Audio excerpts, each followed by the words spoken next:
No, sada je jedna kraća stanka, a nakon toga, dakle, kreće poetski kutak naše drage Tanje Vu, a nakon toga se odmah vraćamo u emisiju.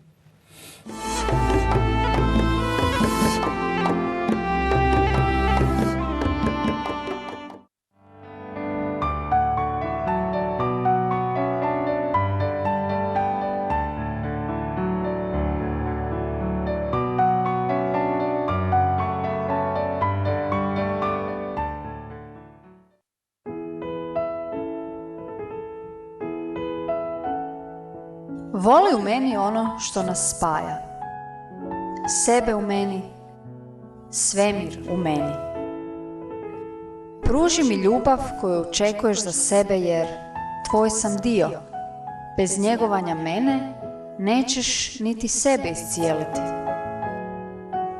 Pokaži mi da razumiješ naš zajednički izbor.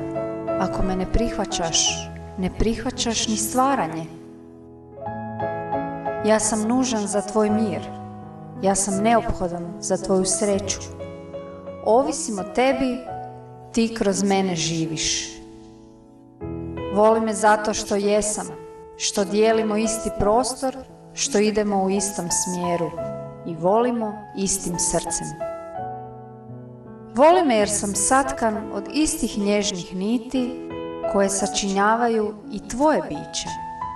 Od niti koje nas nevidljivo spajaju i utječu na to da osjećamo svaku njihovu promjenu, svaku našu promjenu. Voli me jer smo i jedno i dvoje, jer smo i stvoritelj i stvoreno.